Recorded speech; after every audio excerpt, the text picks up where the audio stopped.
Praise the Lord. It is such a pleasure to join you today in worship. This is from the first letter of St. Peter, chapter 2, verses 9, right? And I feel that the Lord is looking at each and every one of us, and He is telling all His angels and saints in heaven, and He's telling this to them. But you are, right? He's telling all of us, but you are a chosen race, a royal priesthood, a holy nation, God's own people, in order that you may proclaim the mighty acts of Him who called you out of darkness into His marvelous light. Yes, my friends, saved lives, save lives. And just as how He had called you out of darkness, and I'm sure that you have helped many people, many youngsters, many couples to come out of the darkness that they were living in.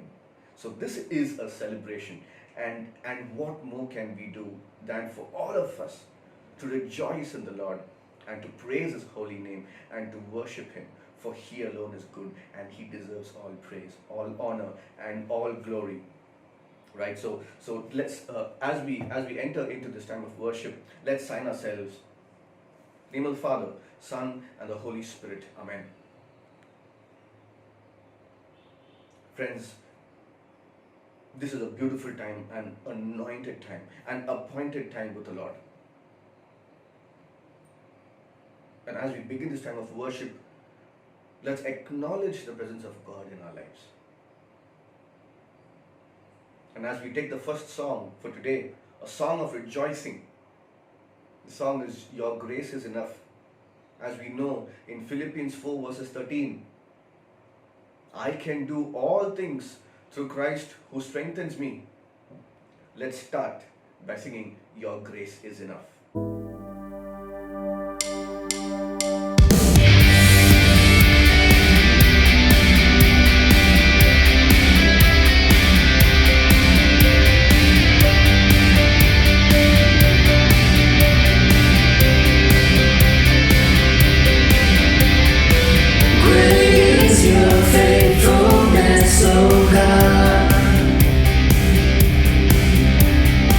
You have surrendered.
rejoice in the Lord right now by lifting our hands and just freely in our own very words, no matter where we are. We might be in our homes, wherever we are, in whichever language you're comfortable with. Let's just open our hearts and our hands before the Lord, and let's just give Him a shout of praise. Praise you, Jesus. Thank you, Lord. We worship you. We glorify your name, O God. Hallelujah, hallelujah, hallelujah. We lift a shout of praise, O Lord Jesus. Hallelujah. Praise you, Lord. Hallelujah. Praise you, Lord. Praise you, Lord. We built a throne of praise in our hearts, O Lord Jesus. Lord, we ask you that you be enthroned in the praises of your people gathered here. Praise you, Lord. Hallelujah. Thank you, Jesus. We praise you, Lord. We praise you, Lord. We praise you. We worship you. We glorify you. We honor you. For you deserve all the glory, praise, and honor. Praise you, Jesus. Thank you, Lord. Thank you, Lord. Hallelujah. Praise you, Jesus. Thank you, Lord. Hallelujah, Master God, because you are a promise-keeping God. You are a faithful God. You are the God, Master God. You are our all in all. And you are the friend that we have in our lives. The best friend. Many people, oh Lord, can disappoint us. They can go away from us, but you are that one friend, oh Lord Jesus, who has promised that you will never leave us nor forsake us, and that you have carved us in the palm of your hands. Thank you, Lord Jesus. Praise you, Lord. Praise you, Lord. Hallelujah. We give you all the glory. We give you all the honor. Praise you, Jesus. Hallelujah. Praise you, Lord. Hallelujah. Hallelujah. Hallelujah. Hallelujah. We worship you, Lord. We praise you, Jesus. We praise you, Lord. Hallelujah. Yes, yes, my Jesus. Yes, oh Lord. We can do all things because you are in us. You are the strength that we have. You are the energy that we have. My dear friends, as we go deeper into this beautiful time of worship, I urge you that we might have various kinds of distractions around us. Our situation for worship may not be very conducive, but I humbly urge you, my friends, wherever you are, to concentrate on the presence of the Lord. Don't get diverted. There is something special for you today. Something very special for you today. Something very special. The Lord is calling all of you who are heavily burdened, come to me and I will give you rest. My yoke is easy and my burden is light. The Savior is calling out to you, and it is rightful that we respond to Him and we acknowledge His powerful presence. The Lord is working in ways that we cannot see, my friends. He is working in ways that you cannot see. Whatever situation you are going on in life right now, He is working in ways that we cannot see, because God will make a way where there seems to be no way. We only have to acknowledge Him, Lord Jesus, that you are my all in all. You are my strength when I am weak, and you are a friend. Friends, as we're going to sing or we're going to pray with a tune, you are my all in all, and what a friend we have in Jesus. And if it's possible, to just open your arms before the Lord, rest in Him, and sing these beautiful songs of praise, songs of acknowledgement to our Jesus, saying, Jesus, you are my all in all. You are my strength when I am weak. What a friend we have in Jesus. Let's together as one family sing.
the Lord in prayer. Can we find a friend so faithful, who will all our sorrow share? Jesus knows our every weakness. Take it to the Lord in prayer. Jesus knows our every weakness. Take it to the Lord in prayer. Jesus, Lamb of God, worthy is your name. Jesus, Lamb of God, worthy is your name. Worthy is your name. Worthy is your name. Dear brothers and sisters, let's once again rejoice in the Lord, raising our hands, and all those of us who have been blessed and anointed with the gift of tongues, can we all just raise our voices and praise the Lord today? Hallelujah, hallelujah. Shatala balaka shikalila shatala ikala la la la la la la shandala kala shidalila la la la chintala kala intala kala shikalila la la hallelujah shatala ikala la shidala balaka shintala kala shikalila. We ask you, Lord, to anoint us, anoint us, anoint us, fill us with a double portion of the anointing of your sweet Holy Spirit, your sweet gentle Spirit, your sweet powerful Spirit. Hallelujah. Thank you, Lord, for anointing us today. Thank you, Lord, for enabling us to recognize your presence in our life, in our lives, O Lord. And we thank you, Master God, that you're pouring your anointing upon us right now. Hallelujah, hallelujah. Praise you, Lord, praise you, Lord, praise you, Lord. Hallelujah. Shantala kala shikalila balakala shatala kala shatali kala hallelujah kala balakala shatala balakala shantala balakala shikalila. Hallelujah, hallelujah, hallelujah. We thank you, Lord. We praise you, Lord. We worship you, we glorify you, we honor you, we magnify you. You deserve all the praise and all the glory and all the honor. Hallelujah, hallelujah, hallelujah. Jesus, be enthroned, O Lord, in the praises of your people right now, Jesus. Lord, we welcome you, O Lord, to take your place, O Lord. Take your place, O Master God. Hallelujah. Be enthroned, Jesus. Be enthroned, O God, in the hearts of your people, O Master God. Be enthroned in the lives of your people, O Master God. Hallelujah. Praise you, Jesus. Thank you, Lord. Thank you, Lord. Thank you, Lord. We praise you, Lord Jesus. We praise you, Lord. Lord, be the center of our lives, O Lord. Be the center of every single decision, every single passion, every single desire, every single dream, everything that we want to do, Master God. We enthrone you, Master God, to be the center of every single aspect of our lives, of our families, of our career, of our jobs, of our dreams, of our visions, of every single thing, Master God. We ask you, Lord, to be the center. Hallelujah. Praise you, Lord. Praise you, Jesus. Thank you, Lord. Thank you, Lord. Hallelujah. Praise you, Lord. Praise you, Lord. Thank you, Jesus. Thank you, Lord. Hallelujah. Friends, let's continue to praise and worship the Lord right now. Praise you, Jesus. Thank you, Lord. Thank you, Lord. Thank you, Lord. Hallelujah. We praise you. We praise you. We glorify you, Jesus. Thank you, Lord. We thank you, Jesus, for this beautiful and anointed time of worship that you have allowed us to experience, O Lord. Thank you, O Lord, that you have anointed us by the power of your Holy Spirit. We thank you, Master God, that even though this pandemic has not allowed us to come and rejoice together in a single place, but you have united us by the power of your Holy Spirit.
Dear brothers and sisters in Christ Jesus, I am sure by now you have been going through various teachings, workshops, prayers, and you are fully in it.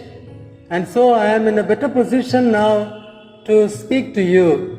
And the topic of this teaching is intercession and mission. Intercession and mission. The moment someone hears these two words, intercession and mission, they will have different connotation in the mind. Intercession, immediately they will say, oh, it's a prayer. Mission, they will say, activity, doing a lot of things. For some people, it's difficult to understand that mission can be also prayer. Or some people, it will be difficult to understand intercession is mission.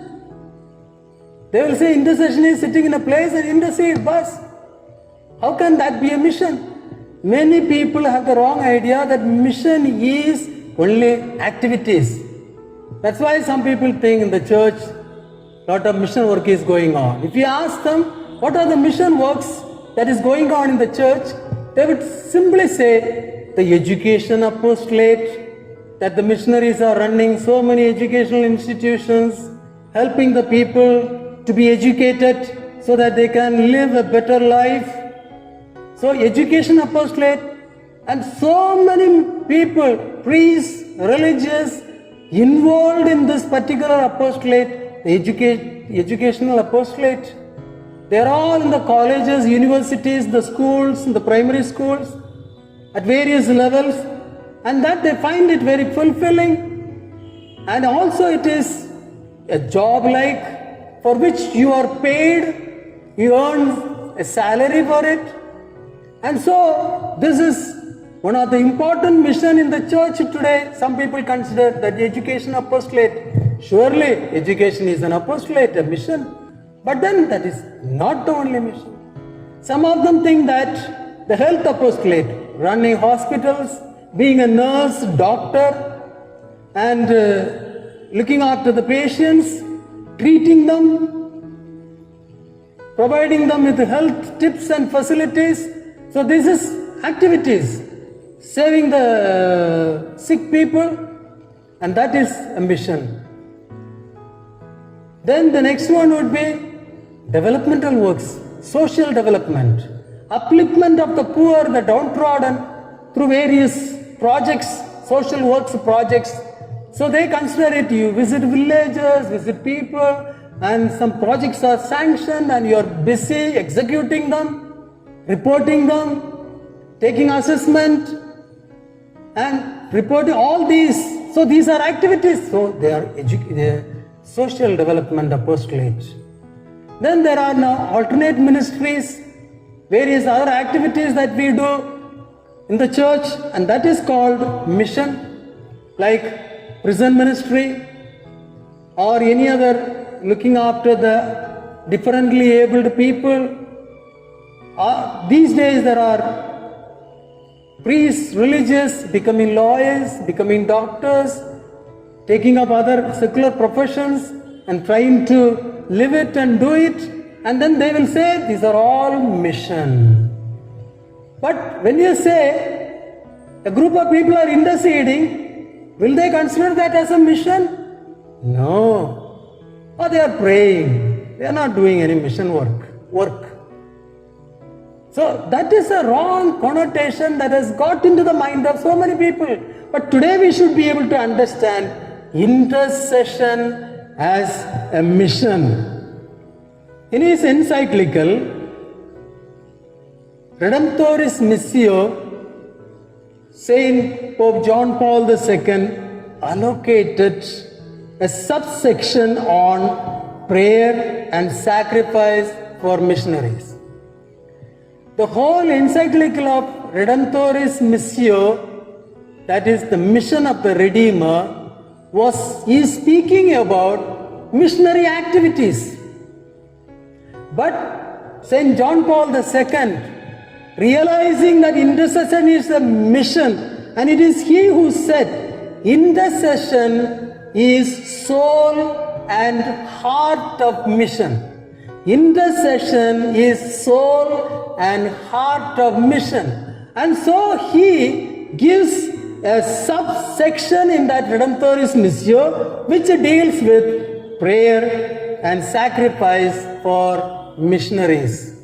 In para 78, Pope John Paul II wrote, prayer should accompany the journey of missionaries so that the proclamation of the word will be effective through God's grace.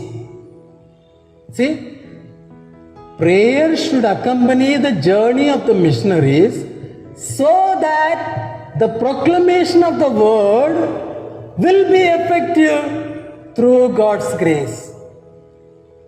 See, and then in his letters, St. Paul often asked the faithful to pray for him so that he might proclaim the gospel with confidence and conviction. So we can simply take the gospel and go around in the street corners and start preaching. But to make it more effective, to touch the hearts of people, we need intercession. To make the proclamation effective, we need intercession. To make the education apostolate effective, that of the mission of Jesus, we need intercession. To make the health apostolate a mission of Jesus, we need intercession. Again, to make any other activities in the name of social development, upliftment of the poor, the downtrodden, we need intercession. Mother Teresa is a beautiful example. Saint Mother Teresa of Calcutta. She did that. If you go to the Mother Teresa Sisters Convent, they are so busy with the daily activities of looking after the poorest of the poor, the leper, the dying destitute, the malnutritious children, the people who have no one to care for, the mentally challenged. All sorts of people are there. 24 hours the sisters are busy. But they have long hours of adoration of the Blessed Sacrament. Long prayers. For example, the day Thursday is totally dedicated for prayer and adoration. So all their activities, the more the activities they are, the more they are intercessors. Mother Teresa realized the importance of it. And so she made it a point that in all her communities, intercession is given primary importance. St. Paul, in his letter to the Colossians, chapter 4, verse 3, we read, at the same time, pray for us as well, that God will open to us a door for the word. See how beautiful. St. Paul is busy preaching to various churches and he is asking people to intercede so that through that intercession, when he preaches, God will open the door of the hearts of people who are listening to him. So without intercession, you cannot do the mission. Intercession is mission. And so he says, we may declare the mystery of Christ for which I am in prison, so that I may reveal it clearly as I should. Ephesians chapter 6 verses 19 to 20, he says, pray also for me, so that when I speak, a message may be given to me to make known with boldness the mystery of the gospel, for which I am an ambassador in chains. Pray that I may declare it boldly as I must speak. How St. Paul, throughout his ministry, realized the importance of intercession. Again, in his letter to the Romans, chapter 15, verses 30 to 31, I appeal to you, brothers and sisters, by our Lord Jesus Christ and by the love of the Spirit, to join me in earnest prayer to God on my behalf to join me in earnest prayer to God on my behalf, that I may be rescued from the unbelievers in Judea, and that my ministry to Jerusalem may be acceptable to the saints. Again, when he writes in his second letter to the Thessalonians, chapter 3, verse 1, finally, brothers and sisters, pray for us, so that the word of the Lord may spread rapidly and be glorified everywhere, just as it is among you. See these few references that I gave, how St. Paul, the greatest apostle, the greatest missionary, the one who established so many faith communities, so many churches, that he has realized the importance of intercession for his mission. And he is repeatedly asking everyone who meets, pray that my proclamation may be effective. Pray that those who listen may open their hearts and listen and accept. Their lives may be changed. That is the power of intercession. And that is the mission of intercession. Intercession is mission. I have some examples for you. When Jesus sent the disciples on the mission, he didn't send them individually. You know why? He sent them 2 by 2. When one is doing the proclamation, the other is interceding. So Jesus realized the power of intercession. Without intercession, mission is incomplete. Missionary activity will not have that effect, will not have that anointing. So the intercession is a must. By the way, what is this intercession? It's an intimacy. It's a relationship. It's only those who are related with the Lord can intercede. I cannot just go and meet a stranger and ask him to do something. No. I can only go to those whom I know. I can only go freely to those who love me, whom I love. Those who know me, those whom I know. I can go to them and say, you listen, this is what has to be done. Please do this. I want this to be done. I want that to be done. We can intercede with those people. So intercession is relationship, intimacy. Jesus' whole life was a life of intercession. Why?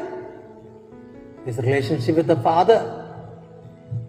Jesus, for him, his mission was life. Life was mission. And that mission is intercession. All the time with the Father, communicating with the Father, asking the Father, Father, tell me what I have to do. Every time he was having request to the Father, intercession. His whole life was a life of intercession, and he is continuing now. He is still a missionary, seated at the right hand of the Father and doing the mission of intercession. Once you get into this, you can do wonders. You can do miracles. Without that, you will do many things.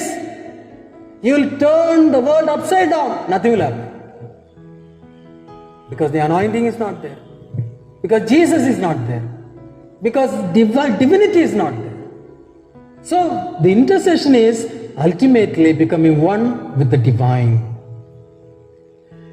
You see, there are retreats going on, especially when you come to India. There are several retreat centers, especially in the state Kerala. But all those retreat centers, the success of those retreat centers depend on the group of intercessors who are in the retreat center 24 hours interceding before the Blessed Sacrament. You can notice that. When you visit these centers, look for that powerhouse in every retreat center. There are a few people 24 hours sitting in front of the Blessed Sacrament interceding for the people who are in the retreat. So intercession, the importance of intercession. Success of the various mission, it is only through intercession. Since Brother Cyril John is organizing this Jericho 2020, I would like to say something about him. Today, the church, I would say, it's not an exaggeration. I would say the church is blessed with such an anointed person, that is Brother Cyril John. I had never heard. Yes, we have been speaking of intercessions. We have been speaking of prayer of the faithful. We have been speaking of petitions during the Mass and our prayer meetings, etc., etc. But the Lord in a powerful way has touched our brother Cyril John, inspired him through his own life, made him to realize through his own life situations, hard life situations he had faced. And through that he has come out now, the power of prophetic intercession. And the Lord has enabled him, used him powerfully. And he is now visiting every corner of the earth, every country, conducting this prophetic intercession course. There are so many people who are profited out of it. Lot of miracles have taken place, lot of changes have come to the nations. And that is why he is the whole credit go to him with the blessings of God upon him. And so in his life, the success of the mission that he is involved, he attributes to intercession. Many times in a very joking way he used to say, I have 2 wives, both are intercessors. One wife, Sophie, she is in heaven. From heaven she is interceding for me. And another wife, Elsama, who is on the earth, she is interceding for me. So 2 powerful people interceding for me for the success of my mission. He depends on that intercession. Of course, his first wife, Sophie, died of cancer. And she is in heaven. She was such a holy woman. She is another intercessor for him. He depends on that. And now he has God has given him another woman in his life, the person of Elsama, another great warrior of intercession. I have witnessed this while I was traveling with these people, that the way 24 hours she is interceding. When Cyril is on the stage with the word of God, preaching the word of God, it is she who is sitting there and interceding for the power to come upon. So this, in his own life, he may not share this, that's why I shared with you. In his own life, he has experienced the power of intercession, and so he has developed this school of prophetic intercession, and today it is spread all over the world. Thanks to the grace of the Holy Spirit upon him. Then, I personally have, the intercession can change situations, change the hardest realities, changes the hardcore criminals, changes the most difficult situations. That is the power of intercession. As a young priest, I was appointed in one parish as the first parish priest in our diocese. There were no priests before that in that place. It was a bit of a difficult mission because the people were a bit difficult, very demanding, and the moral life was very low. They have been living very promiscuous life, something like ours, where St. John Mary Vianney was sent. It was something like that. Even when my bishop sent me there as a parish priest, he said there is no place to stay, but you may stay in the nearby city parish and look after that. But I said, no, I will go. If you are sending me there, I will go deeper into that mission. I will stay with them. I did that. I had to face a lot of ridicules. But every day I used to spend 1 hour for the people, conversion of the people. I know in the initial stages, the youth used to come, go around the room where I was sitting. It was a classroom. I didn't have a priest residence there. I was staying in a classroom. They used to go around, ridicule, howl, clap. They used to ridicule me. Even once when I was offering the Holy Eucharist on a mission Sunday, one of the parishioners stopped me and he told me, you are all the time praying, why don't you do some mission work, some project work, some social work? I told, no, I am a spiritual person, I have come to give you God. If you don't want, I will go away. I kept on to that. Finally, I started praying for them. I tried to visit the families, tried to meet the people, nothing worked. Finally, I came down to myself, sat before the Lord, started pleading with the Lord, fasting and prayer. Initially, they were ridiculing. Then I realized once, one of them came to me and asked, "What are you doing there?" I said, "I'm praying for you all." Then he said, "Can I also come and join you?" I said, "Yes, most welcome." So he came and sat close to me. And I know those first few days, he used to only look at me like this, what I am doing. He was so distractive. But I accepted, I offered him to the Lord. He was touched. He realized. He was convinced. Then he started bringing his companions. Then became a group of 7 youth with me daily there assembling and praying. And then I told those 7 youth, a week, one day each one of you will pray and do some penance for the conversion of our parish. They started doing. So each day each youth took up. They spent the time in prayer, fasting, and after some time the women started joining us. Then slowly some men started joining. We could get the whole parish. When I was there were about 30-40 families, Catholic families. And they joined. And then slowly it started. Then they started taking interest. They started talking to me. Then they said, we had to build a church. Then I said, yes. Of course, the bishop was generous. Some project was sanctioned. We put up the structure of the church. Then to all the necessary things to furnish the church with the sanctuary, with the altar, with all the needed things. I told the people, you have to do that. It's your church. They were always on the receiving end, but now they have changed and they started contributing. They started sponsoring every item in the church. The diocese built only the walls of the church. Rest all was contributed by the people, their own contribution. So they consider it as their own church. And it became a very vibrant faith community. And then we put up a beautiful exhibition. 6 months that exhibition was kept, Bible exhibition. People from all over the neighboring states came and witnessed that.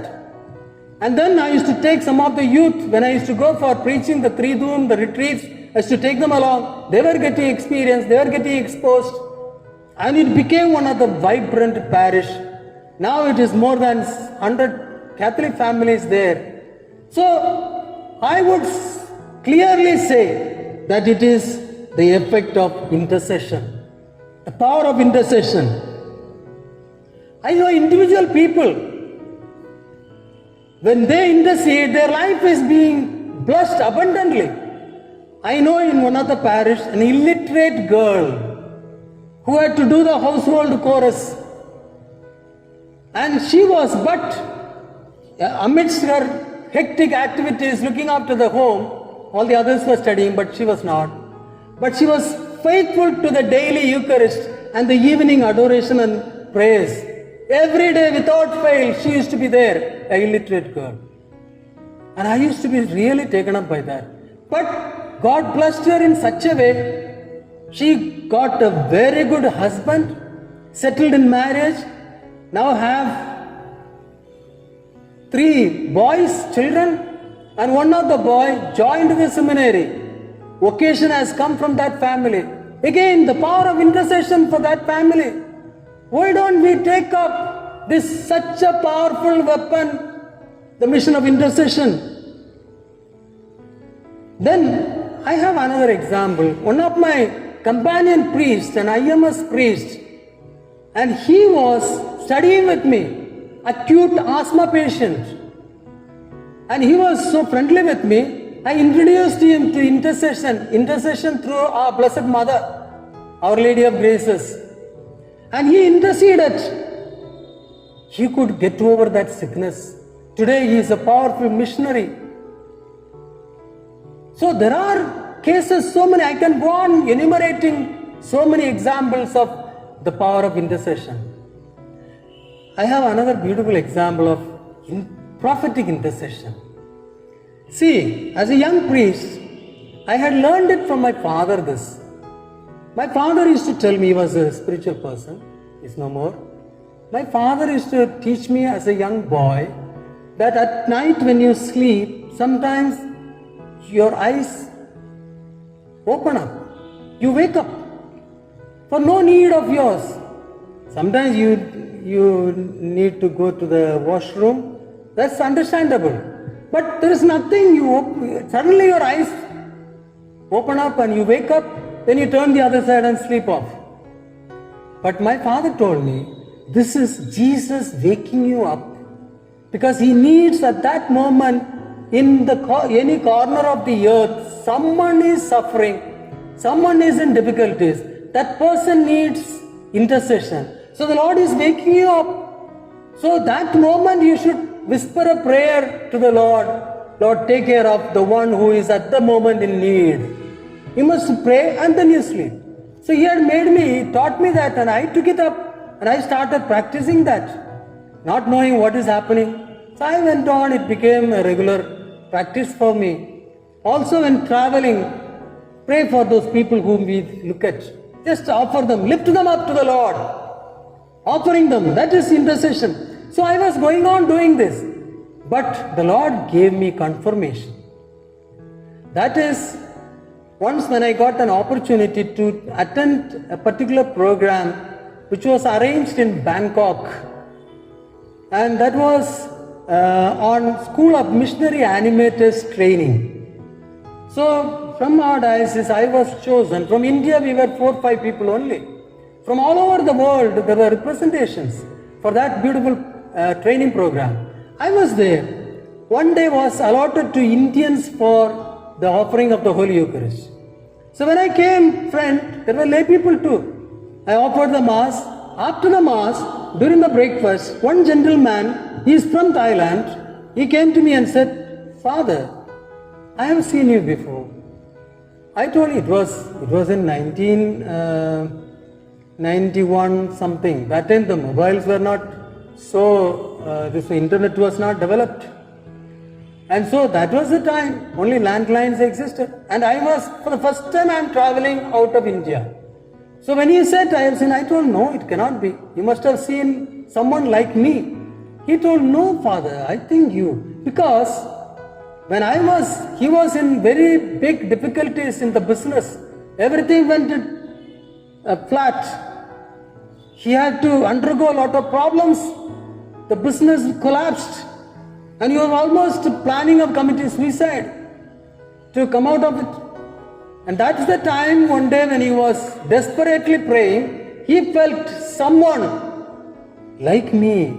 My face, he says, someone came and prayed over him. And afterwards, some openings came in his business. Gradually, slowly, he could overcome that. And now today he is very successful. So he was telling me to that. So first I didn't believe it. I just thought this person is just making things like that.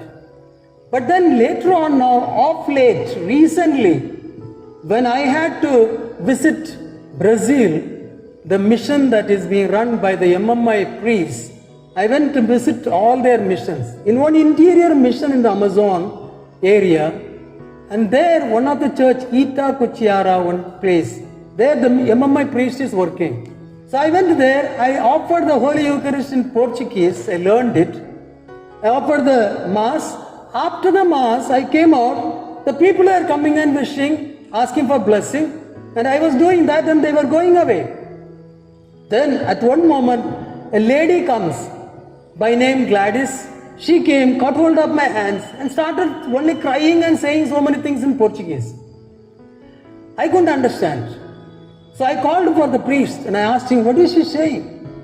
So he listened and told me, she says, the moment you ascended on the altar, when she saw your face, she immediately was taken up, because she says in her life she is a cancer patient, and when the doctors had given up, she was in the last stage almost.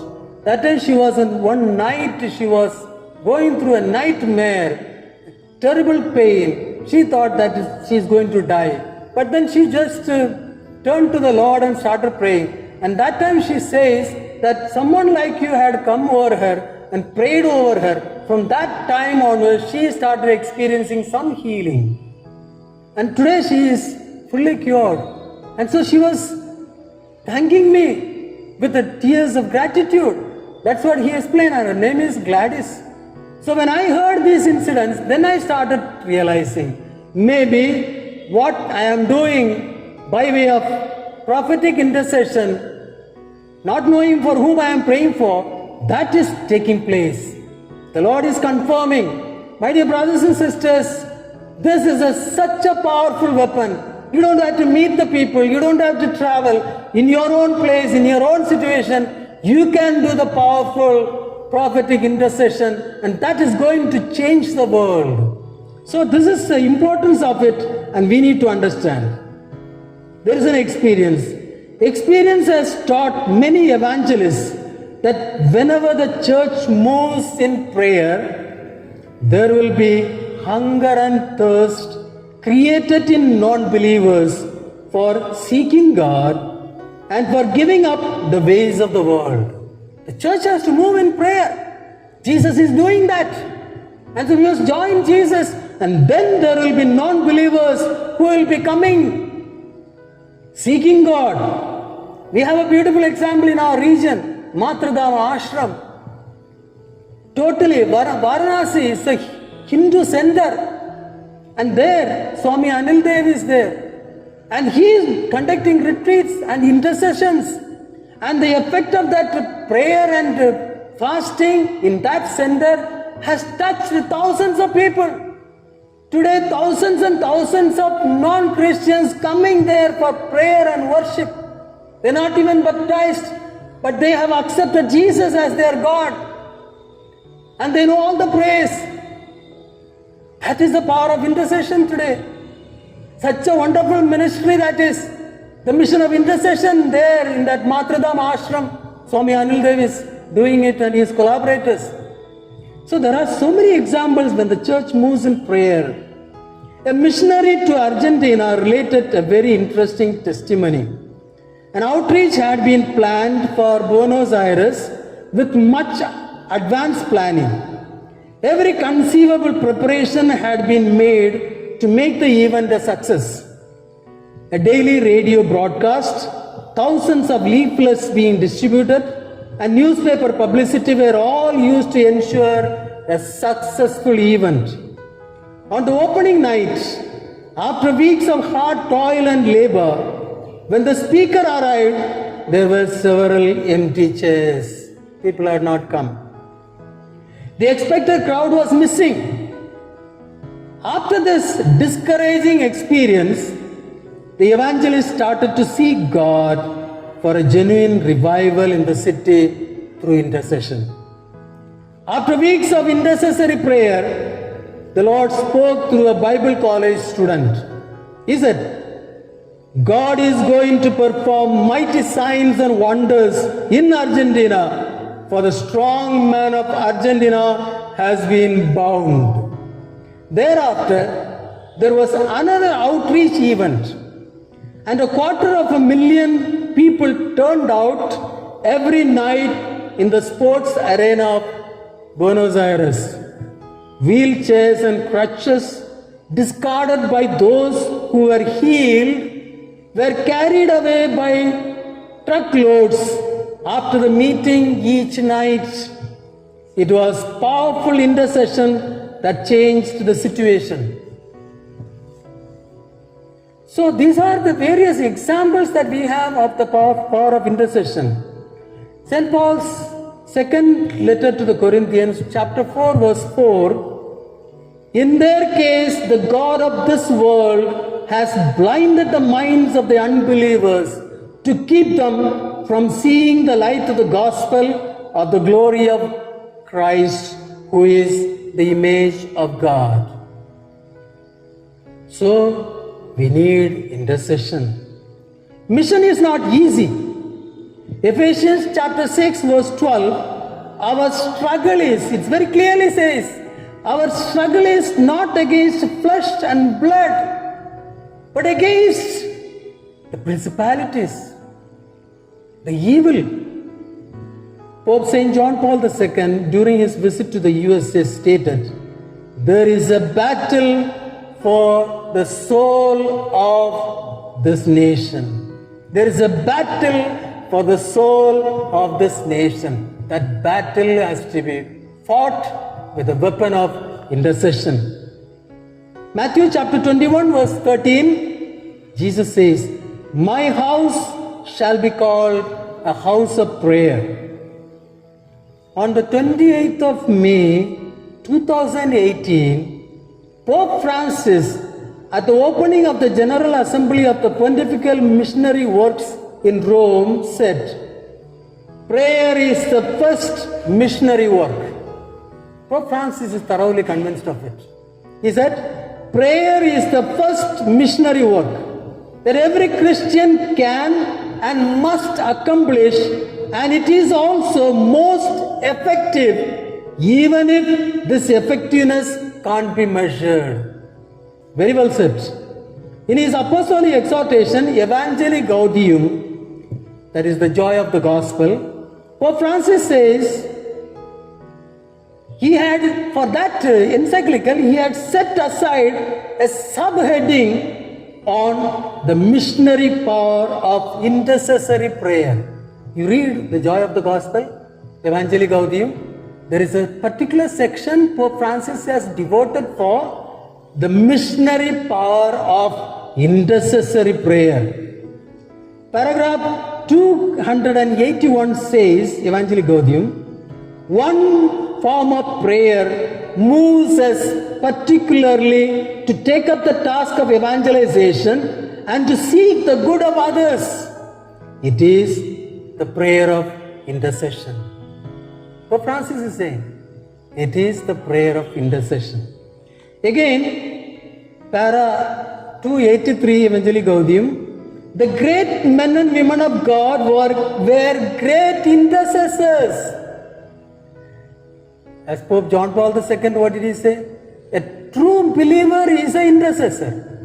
What Pope Francis, during his Wednesday audience on 18th June 2020, what did he say? Intercession makes one a true believer. So, great men and women of God were great intercessors. Intercession is like a leaven in the heart of the Trinity. It is a way of penetrating the Father's heart and discovering new dimensions which can shed light on concrete situations and change them.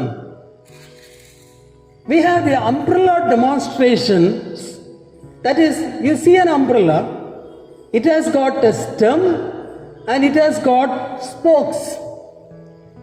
The stem of the umbrella and the spokes of the umbrella. The spokes are different ministries which take place in the church. Education apostolate, health apostolate, social development, etc., etc. So these are the spokes of the umbrella. But the stem which holds all these different ministries, that is intercession. That's a beautiful example. So the stem is intercession, which holds every ministry in the church. Then, Saint Benedict's rule, Saint Benedict, the great monastic, his rule was 8 hours of prayer, 8 hours of work, and 8 hours of rest. 8 hours of prayer, 8 hours of work, 8 hours of rest. That's what the monk Saint Benedict said. The church has appointed 2 patrons for missionary work. And these are the 2, Saint Francis Xavier and the Little Flower. Saint Francis Xavier is my patron saint. I have special devotion to him. We belong to him, his missionary work in the south of India. And then Saint Francis Xavier was declared much early as the patron of the missions, because he has done wonderful work, left his own country, came to India, Japan and various other places, traveled far and wide, gathered children, gathered people, walked miles and miles, taught them prayers, catechized them, baptized everyone, established various churches. What a great missionary activity that St. Francis Xavier did. When he writes to St. Ignatius, he writes very clearly, I don't have even time to eat. I don't have even time to pray my prayers because the people are flocking me. They want to listen to the gospel. They want to experience God. So I have no time. I'm so busy. Such a busy person in the missionary activity. It was right and fitting that church declared him as the patron of the missions. After some time, when I heard that the little flower, St. Teresa of Lisieux, she also is declared equally with St. Francis Xavier as the patroness of the mission, I started wondering, what the church is doing? What a bad comparison. What did this little flower do? Lived only 24 years, died at the age of 24. She was a tuberculosis patient. She lived in the four walls of the convent, a cloistered nun. She never saw the world. How could she be a missionary? But then I realized she was interceding. Every moment she was interceding. Every work that she did became an intercession. When she was washing her clothes, every beating on the stone of the cloth, she offered it for the salvation of souls. Every step she walked, she offered it. Every time she swept the floor, every swing of the broom, she offered it. She breathed the mission through the intercession. And that's why it's right and fitting that she had lived the essence of mission, and that is intercession. See the importance of intercession.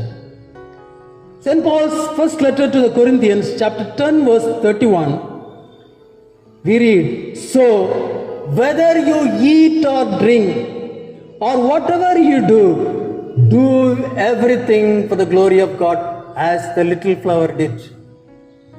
Do everything for the glory of God. That's why intercession is every moment affair.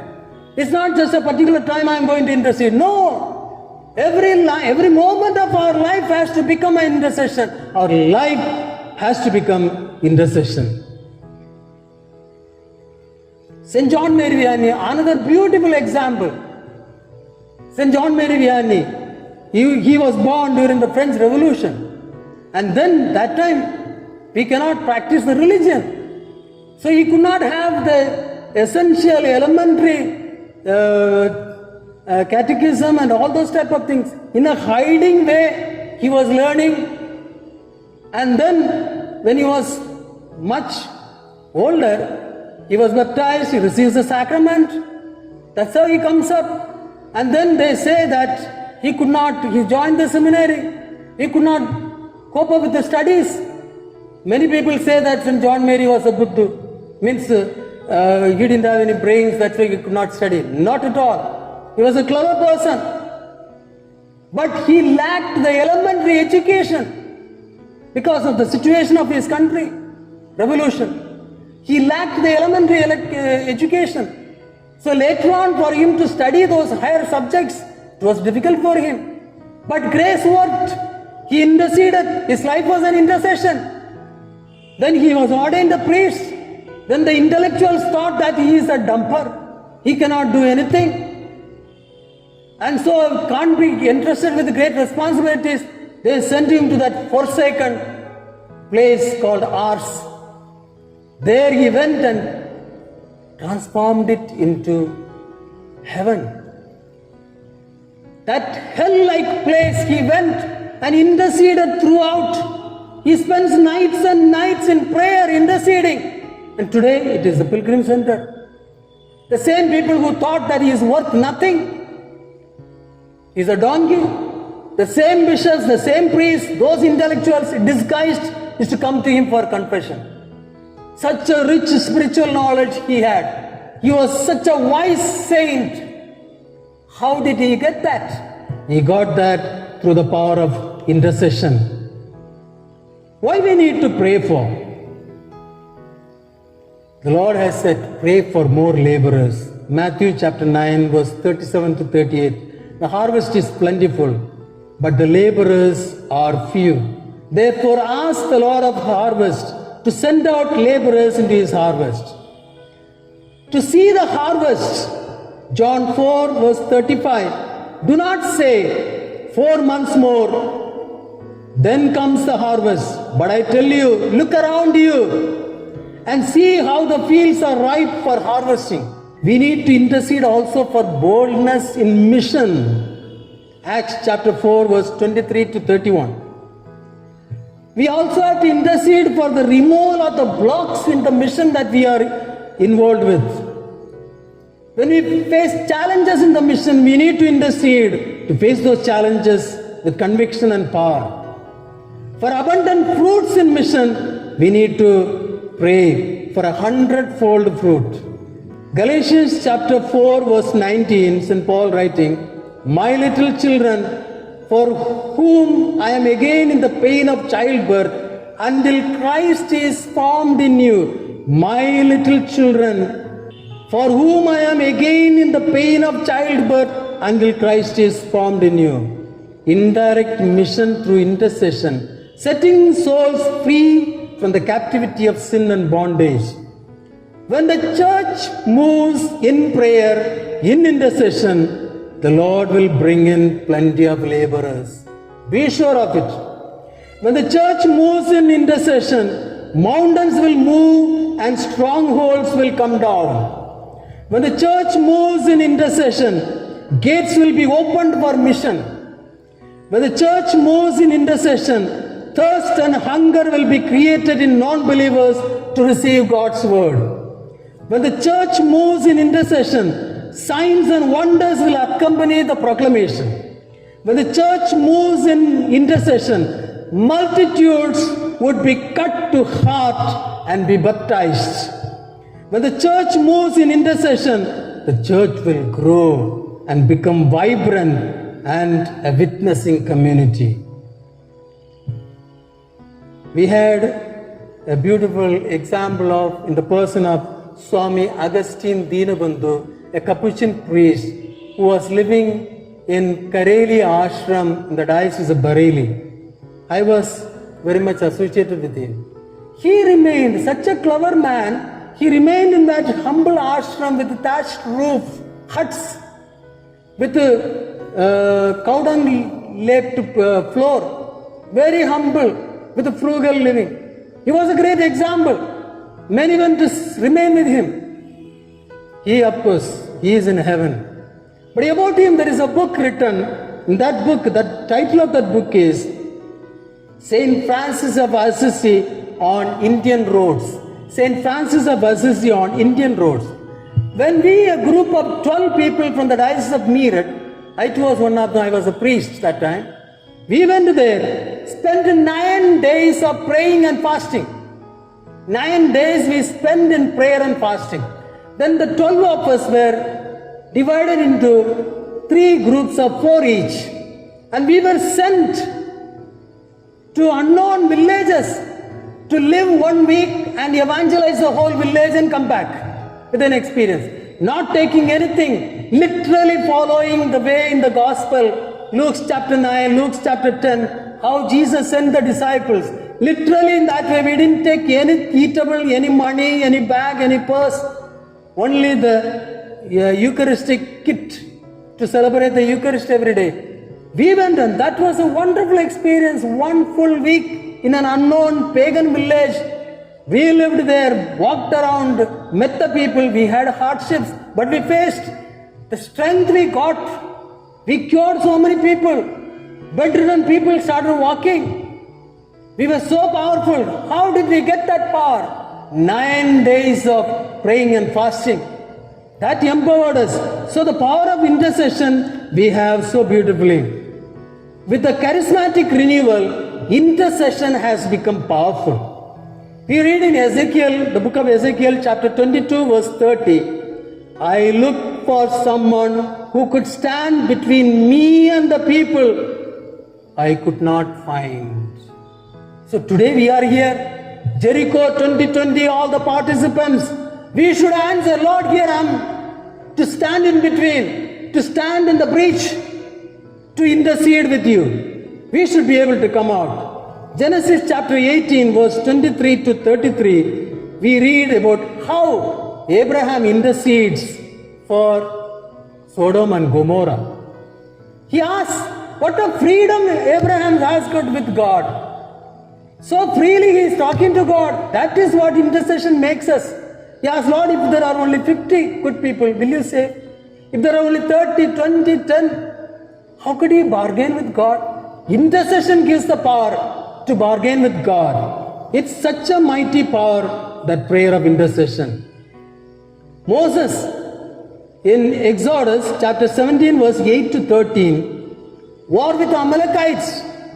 Joshua fighting the Amalekites. Moses on the top mountain praying, supported by Aaron and Hur. In Exodus chapter 17 verse 11 we read, whenever Moses held up his hand in intercession for Israel, the Israel prevailed. And whenever he lowered his hand, Amalekites prevailed.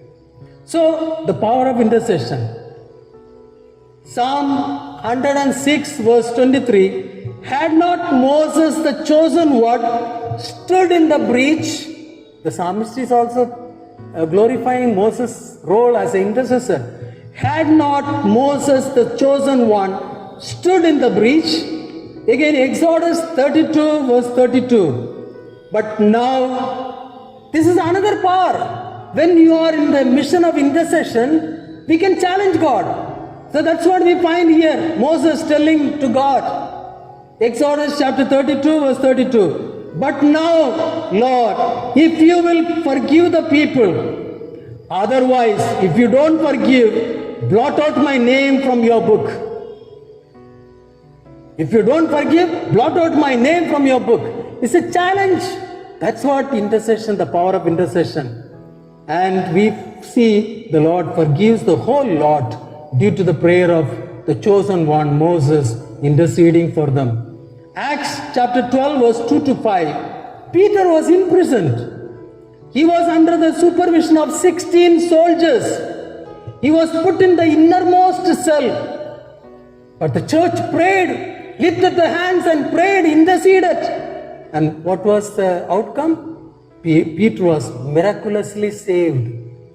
That is power of intercession. Luke chapter 18 verse 1 to 8. The Lord, in order to teach them that they should pray and not lose heart, says, will not God do justice to his chosen ones who cry out to him day and night?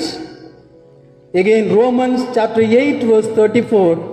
It is pleasing in the sight of Jesus because he himself is interceding. By intercession, we are joining in the mission of Jesus at this very moment. So every time when we travel, when we work, we sanctify the moments. We pray for the people. So this is the most powerful weapon the Lord has given to us in the present day when we are living in the midst of evil, challenges and all unholy activities that is taking place, and mankind is being distorted. We have this powerful weapon. Let us take up this weapon and join with Jesus in interceding for the world, for the church, for every family and for every human being. And intercession is a mission. Let us pray to the Lord that we may become powerful intercessors with Jesus, who is at the right hand of the Father. Amen.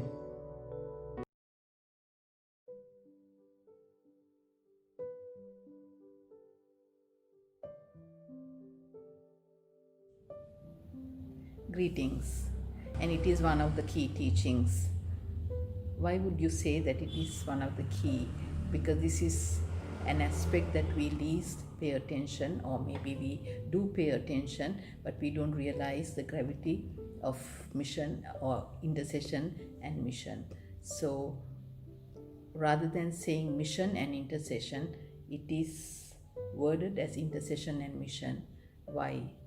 Because mission has to be a result of intercession, and I think we are given enough insights by Bishop Khalis as to why intercession needs to precede mission, because as intercessors we stand in the gap and we ask God to guide us. We ask the Lord to speak to us, and we ask the Lord what He wants us to achieve, what are His plans. If He has plans, He needs to reveal His plans, and we need to work along with Him. But what happens most of the time is that we are very passionate about mission and witnessing, and then we start programs and we find that they are a failure. Like the mission program in Argentina, there were empty seats after they took so much of time, invested so much of resources. And isn't that our story sometimes, or most of the time? And now we know why. So skill of prophetic intercession is a must for mission, and mission cannot take place unless there is intercession. And I was touched by the story Bishop Khalis related about his own intercession experience in a small parish. He started intercession with one youth, and then it grew to 9, and then was a church. Then also we hear so much about persecution in India, and we get WhatsApp messages, we get emails to pray and intercede for the Church of India. But when I heard about the Jericho program undertaken by the church, walking from church to church, and how it has yielded results for the Lord. So if you're keen on prophetic intercession, and if you're keen on being in ministry, I think this is one of the key teachings for us to develop our skills in prophetic intercession. I thank the organizers of this program for including this aspect in the program. May God bless you.